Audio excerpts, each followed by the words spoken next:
Professor, você já presenciou discussão entre alunos na sua sala de aula? Já tentou mudar sua forma de ensinar a fim de ajudar esses alunos a resolver problemas e aprender conteúdos difíceis relacionados à sua disciplina? Se você precisa encontrar novas formas de ensinar estudantes de diferentes classes sociais, de diferentes faixas etárias e quer ainda aprender a ter menos discussão na sala de aula relacionadas a conflitos e ajudá-los a pensar na solução dos problemas, assista esse vídeo até o final. Eu vou te contar por que a sala de aula é um espaço importante para ensinar habilidades de solução de problema. Vem comigo! Eu sou Andréa Rosim.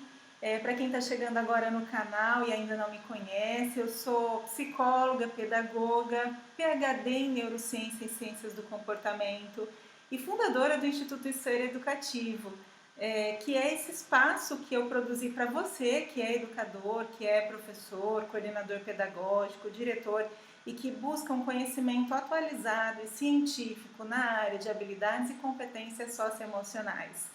Eu sei que os desafios têm sido muito grandes e a minha intenção é socializar o conhecimento científico. Então vamos lá, vamos voltar para a nossa pauta deste encontro. A primeira coisa que eu quero te falar é que se você quer mudar a sua sala de aula, você precisa mudar a sua forma de ensinar, né? A escola é a mesma desde séculos passados, né?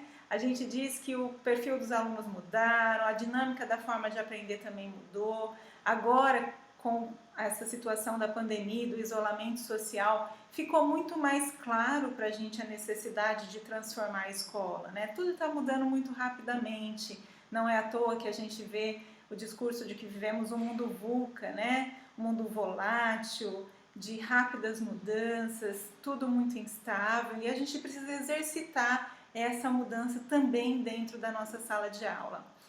A escola precisou mudar para se adaptar a essa nova demanda, né? Seja para o ensino remoto, seja para acolher as questões socioemocionais que estão muito presentes nesse contexto de isolamento social. E por que não aproveitar esse momento para superar dificuldades que eram muito recorrentes também na sala de aula presencial? Aí você pode até me dizer, mas André, já fiz de tudo para os meus alunos aprenderem, eu tento fazer com que eles participem, mas está difícil, né? Eles memorizam o conteúdo e depois da prova tudo já se foi, né? A dificuldade deles de lembrarem daquilo que a gente estudou. Eles não têm paciência, né, com os outros, uns com os outros. Então calma, muita calma, vamos juntos pensar em estratégias possíveis para a gente implementar na sala de aula, né? Então agora eu vou te dizer a segunda coisa muito importante, né? Se ensinar o aluno a pensar em soluções de problemas é uma etapa que para você já está muito clara, né? A gente precisa ensinar o aluno, então, a como pensar e não o que pensar. Eu tenho dito muito sobre isso, do quanto é importante a gente ajudar os estudantes a pensar em hipóteses, né? Como que ele conseguiria resolver aquela situação. E isso também a gente sabe que tem uma estreita relação, essas habilidades têm muita relação com o desempenho acadêmico, né? Além de lidar com situações cotidianas de conflito, das quais eles vão conseguir encontrar soluções, também a gente tem aí os históricos da literatura científica que mostram como que isso se relaciona com o desempenho acadêmico. Você pode me dizer, mas como assim, André? Quando um aluno, por exemplo, né, consegue pensar em outras formas de responder aos colegas diante de uma situação de conflito, né, se ele agiu de uma forma muito agressiva, se ele se expressou defendendo o seu próprio direito, mas agredindo o outro, né, e aí a gente para e faz uma revisão junto com ele, ajudando-o a pensar como resolver essa situação de uma outra forma, né? Ele vai ter então aí o desenvolvimento de um pensamento com várias possibilidades. E isso aumenta a possibilidade dele aprender estratégias de resolução de problema, né? Então, quando o aluno consegue pensar em outras formas de responder os colegas sem ser agressivo, ele tem mais chance de resolver a situação e também de encontrar outras possibilidades em situações reais que ocorrerão durante a vida dele, né? E sabe o que permite os alunos pensar dessa outra forma, né? Pensar em outras possibilidades, o que a gente chama na classe, né? Na competência de resolução de problemas interpessoais. Essas habilidades estão relacionadas à forma como a pessoa pensa a respeito dos problemas que ela vivencia e como ela avalia e enfrenta essas situações, né? Então é muito importante que a gente faça mediações que favoreçam ao aluno pensar sobre o problema, né? Identificar como que ele resolveu e como que ele poderia ter resolvido, que consequências teve quando ele agiu de uma certa forma e quais consequências ele pode ter agindo de uma outra forma. E você quer saber mais sobre isso, né? A gente fez um café da tarde, eu e Luciana Carla, que é autora do programa Posso Pensar. Então fica aqui com a gente no canal, procura pela live, né, que ocorreu no dia 28 de agosto, para que vocês possam aprender um pouco mais sobre essa competência. Porque o foco aqui nesse vídeo é ensinar algumas habilidades preliminares para a gente trabalhar no contexto da sala de aula. Vamos lá? Nessa atividade que eu vou apresentar para vocês, então eu vou destacar duas habilidades importantes para a solução de problemas interpessoais. A primeira delas é identificar qual é o problema, né? E a segunda dela, quais são as possíveis soluções diante deste problema. Então vamos lá. Primeiro, quando a gente propõe o ensino de habilidades socioemocionais no currículo escolar, é necessário que ela seja integrada, né, com as diferentes áreas do conhecimento. A gente pensa que é possível que todos os professores possam ensinar essas habilidades. Mas como assim, André? Então eu vou dar um exemplo na área das ciências naturais ou da biologia, né? A gente ensina conhecimentos que a gente chama de conceituais. Então vamos supor que no seu planejamento você tem aí a previsão de ensinar, né, os reinos dos seres vivos, por exemplo. Então é explicado para os alunos o conceito, né, as características de cada reino. Num segundo momento, o professor pode então passar a inserir essas habilidades interpessoais, socioemocionais, que podem ser aprendidas correlacionadas com o conteúdo curricular, né?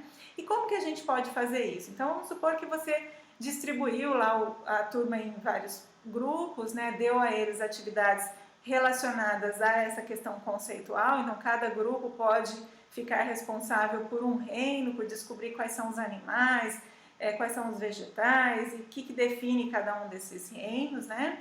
E no terceiro momento, então, o professor pode pedir para que eles apresentem o que eles encontraram aí de respostas para esses aspectos conceituais, não é mesmo? E aí a dica que eu sempre gosto de dar para vocês, dica de ouro, né? Caso os alunos coloquem uma característica que não condiz ao reino, ao invés de você dizer, não, mas isso não faz parte, né? Você pode instigá-lo a esclarecer as características. Como assim, Andréia? Fazendo perguntas, né? Por que vocês colocaram essa característica nesse reino? Fale mais sobre como vocês pensam em relação às características que demarcam este reino. Vocês acham que essa característica que vocês colocaram aqui, né, ela está realmente presente neste reino? Por quê? Assim você vai ajudar o aluno a identificar o erro e a pensar em alternativas para a solução. Então a gente tanto pode desenvolver o como pensar, né, o pensar em estratégias para o aluno buscar soluções, tanto relacionado ao conteúdo conceitual, como as habilidades de resolução de problema, né? Eu usei um exemplo da aula de ciências, mas vocês, professores, têm a possibilidade de exercitar essas habilidades nas mais diferentes áreas e correlacionadas a diferentes conteúdos acadêmicos, né? Com poesias, com enigmas, com trechos de textos, com livros, com vídeos, enfim. A ideia é o como fazer, né? O como inserir essas habilidades como pré-requisitos aí, parte do processo de ensino e aprendizagem, né? há uma infinidade de materiais que vocês podem desenvolver, né, nesse sentido de aprimorar as habilidades de solução de problemas interpessoais. O importante é a gente saber que nós queremos trabalhar a identificação do problema e a busca de soluções para um determinado problema. Então, diante de um equívoco, por exemplo, relacionado ao aspecto conceitual, a nossa intervenção tem que ser para ajudar os alunos a pensar como resolver aquela situação. Qual é o problema? Né? O problema é que ele colocou uma característica que é diferente daquela que a gente esperava como resposta correta, não é mesmo? Então, o que a gente vai fazer? Nós vamos fazer um conjunto de perguntas até levar o aluno a identificar este problema. E conforme a gente vai fazendo essas perguntas, nós vamos encaminhando eles até para pensar a solução. Eles próprios chegam na solução, né? Então vejam só, a gente está trabalhando de forma correlacionada o ensino das habilidades socioemocionais no currículo escolar. Gostou dessa dica? Você consegue pensar, né, em outras atividades relacionadas à sua área ou às diferentes áreas que você atua? Se você consegue, deixa aqui o seu comentário. Eu adoraria ouvi-lo, saber se essa dica te ajudou e se você conseguiu ir além, né, dessa explicação, contemplando aí as suas necessidades em cada local em que vocês estão, não é mesmo? Lembre-se de curtir esse vídeo, é muito importante para que o nosso canal seja mais visualizado, né? E se inscreva, clique no sininho, fique com a gente que vai ter conteúdo novo semanalmente. Tá joia? Um grande beijo para vocês e até mais!